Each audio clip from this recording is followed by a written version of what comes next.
भाजपा विधायक अभय वर्मा की उपस्थिति में संजना गौड़ ने अपने बेटे विनायक गौड़ के 14वें जन्मदिवस पर कराया सत्यनारायण कथा का पाठ। DXT मीडिया, पूर्वी दिल्ली। विनायक गौड़ के 14वें जन्मदिवस पर उनके दादा सुरेंद्र शर्मा जी व दादी प्रभा शर्मा जी और दादी शोभा भारद्वाज जी की मौजूदगी में मां संजना गौड़ व पिता हिमांशु गौड़ जी ने अपने निवास स्थान सुंदर ब्लॉक शकरपुर में सत्यनारायण कथा का पाठ कराया। विनायक गौड़ के जन्मदिवस के शुभ अवसर पर लक्ष्मी नगर विधानसभा से विधायक अभय वर्मा जी ने अभिलाख फाउंडेशन के अध्यक्ष संजीव तिवारी जी व समाजसेवी हरिशंकर शर्मा जी के साथ पहुंचकर जन्मदिवस को यादगार बनाते हुए विनायक गौड़ को अपना आशीर्वाद प्रदान किया। विधायक अभय वर्मा जी ने कहा कि संजना गौड़ व हिमांशु गौड़ जी ने अपने बेटे के जन्म दिवस के उपलक्ष्य में सत्यनारायण कथा का पाठ कराया है, जो कि बहुत ही सराहनीय है, क्योंकि ऐसे अवसरों पर शुभ अनुष्ठानों को कराने से भगवान का आशीर्वाद मिलता है। आजकल लोग धार्मिक अनुष्ठानों को ना कराकर अंग्रेजी कल्चर को ज्यादा अपना आते हैं, जिससे समाज में एक गलत संस्कृति जन्म लेती जा रही है, जबकि होना ये चाहिए कि चाहे जन्मदिवस हो या किसी की शादी की वर्षगांठ हो, लोगों को अपने घरों में धार्मिक अनुष्ठानों को कराना चाहिए, जिससे उनके घर में सदैव भगवान की कृपा बनी रहे और सनातन धर्म व हिंदू संस्कृति जीवित रहे और इसी तरह आगे बढ़ती रहे। विनायक गौड़ के जन्मदिवस पर कराई गई सत्यनारायण कथा में उपस्थित रिश्तेदारों में विनायक गौड़ के चाचा शिवांशु गौड़ जी, चाची नमिता गौड़ जी, चाचा सुशील भारद्वाज जी, बुआ सृष्टि भारद्वाज जी, मौसी आंचल शर्मा जी, मौसा अमित शर्मा जी, मामा रविंद्र दीक्षित जी, मामी सारिका दीक्षित जी, छोटा भाई विराज दीक्षित, छोटा भाई त्रिनव गौड़, छोटी बहनें टिया व आरू मौजूद रहे। अन्य परिचित लोगों में पूनम शर्मा जी, पुष्पा सिंह जी, प्रीति गुप्ता जी व शशि झा जी उपस्थित रहे। दोबारा मेरे पास वापस आना तो भगवान ने श्राप दिया कि दादा ने दुख प्राप्त होता। एक बार राजा चंद्रकेतु के यहाँ आता है, राजा चंद्रकेतु में चोरी हो जाती है, चोर वहीं पहुंचता है जहाँ पे वो वैश्य सोए होते हैं। तो जब यहाँ पे पहुंचता है, तो जब राजा के दूत वहां पे पहुंचते हैं, वो देखते हैं चोर भी दो थे, ये भी दो है, धन भी है रखा, वो सोचता है इन्होंने ही चोरी की। उनको राजा के समीप ले आता है, राजा उनकी कुछ नहीं सुनता और जो धन इत्यादि उनसे लिया होता है वो भी उनको क्या कहते हैं उनसे छीन लेता है। अब जब घर में धन है, कहते हैं लक्ष्मी अस्थिर है, कभी किसी एक के पास लक्ष्मी नहीं रहती, आज इनके पास है उनके पास चल्यमान है, लक्ष्मी चलती रहती। हमारे यहाँ बनिया समाज के बाद बहुत पैसा लोग कहते हैं, बनिया समाज कैश में बहुत कम पैसा रखता है। उसके पास अगर दुकान होगी किसी ज्वेलर की बनिया की या किसी राशन वाले की बनिया की, तो उसके पास कैश होना हो, उसकी दुकान में सामान कम से कम लाखों करोड़ों का। क्यों? क्योंकि उसने लक्ष्मी स्थिर नहीं किया, उसने सामान स्थिर किया। तो कहना इसलिए यहाँ पे क्या बनिया, और ऊपर से क्या है बनिया समाज क्या कहते हैं, लोग कहते हैं बनिया समाज ब्याज में पैसा देता है। वो क्यों देता है? क्योंकि उसको पता है रोक के रखेंगे तो दिक्कत है, तो इसलिए चला। तो वो क्या कहते हैं लक्ष्मी को चाल्यमान करते हैं, चलाते हैं लक्ष्मी को ऐसे करते और पुनः अपने पास वापस है। इसमें बुराई कुछ नहीं है ना, इसमें अच्छी बात है। लेकिन एक गांव देहात की कहावत भी है कि कंठ की विद्या और गांठ का पैसा काम आता है ना। अगर अभी आप पे कोई आपदा आ जाए तो वही पैसा आपका जो आपके पास में है ना, कल को बेशक आपकी जान पहचान हो, आप लाखों रुपए खर्चे कर सकते हो, वो आपका कल है ना, वो कल काम आएगा। और कंठ की विद्या, आप कहीं गए प्रोग्राम में, अचानक किसी ने आपके हाथ में माइक थमा दिया, दो भाई दो शब्द बोलो, तो कौन से दो शब्द बोल पाओगे? जो याद है, तो कंठ में विराज। तो हमारे इसलिए कंठ की विद्या और गांठ का पैसा काम आता है। तो कह रहे हैं जो बनिया था, बनिया से उन्होंने क्या किया,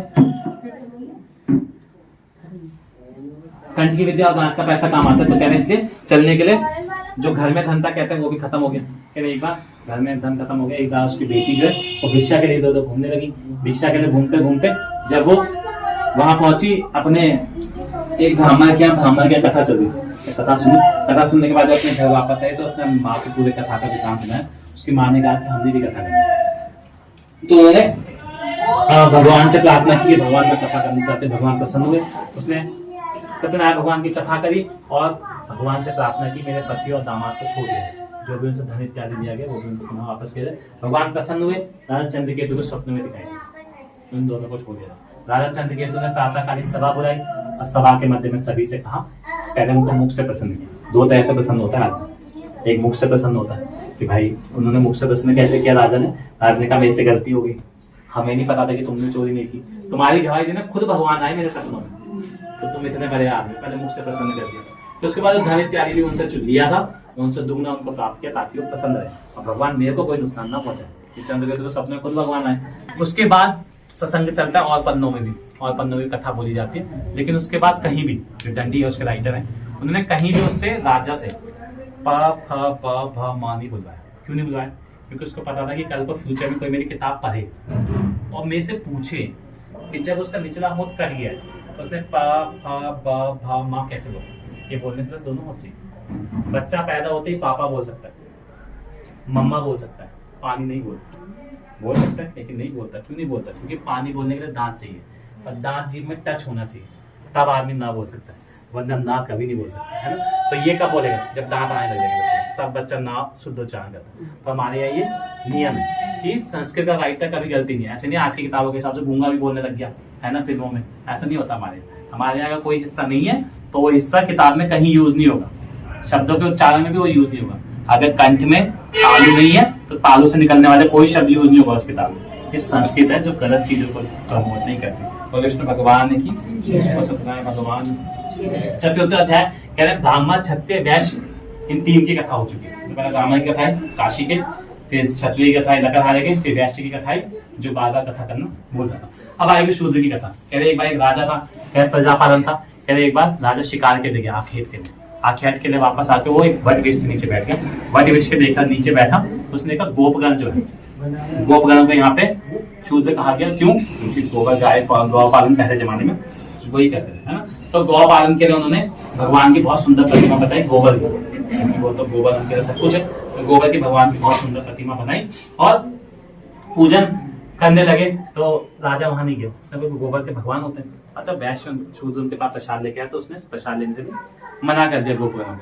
तो भगवान दुष्ट हो गए, उसका सभी महल तहस नहस हो गया। तो दोबारा गोपगणों के पास पहुंचा, गोपगणों के साथ पहुंच के उसने पुनः आप किसी और को बता दीजिए, आती आप आगे अजीब, आप आगे अजीब लोग दोनों आ जाइए।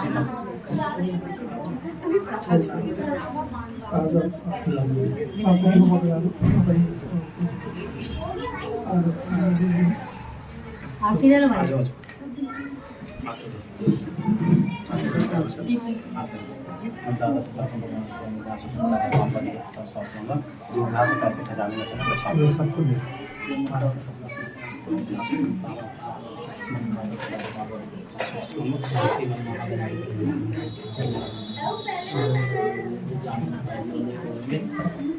हो गया, हो जाएगा।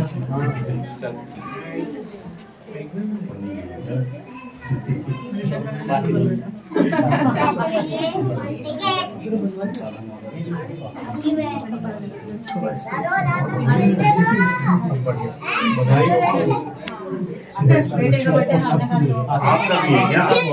आपका भी है क्या? फेसबुक पे तो आपका है। अब बेटा कहाँ चलाएगा? मैं तो चलाऊंगी तो क्या नहीं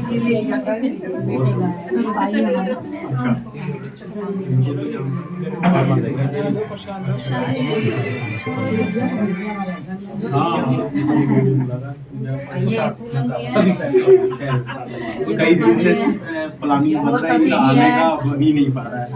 शशि जी है, नहीं आपका आने का है ना। अच्छा वहाँ पे वो टाइम की फिक्स है और शाम को शादियाँ हो जाती हैं। कई बार भाभी जी से वो बात कर रही है, वो कह रहे हैं शाम को शादियाँ हो जाती हैं। आजा पूनम जी एक फोटो। आइए आइए आइए शशि जी, आ जाओ, आप लोग आ जाओ। आइए भाई साहब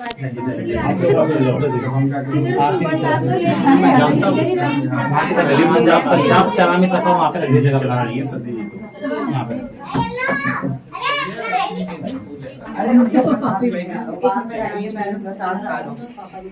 आ जाओ।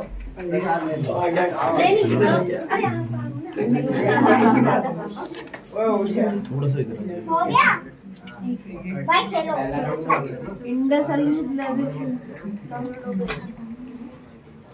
पंडित जी हम तो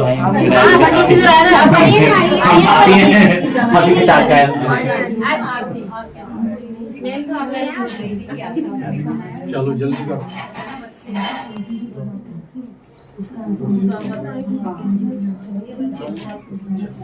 ठीक है जी, ले लिया।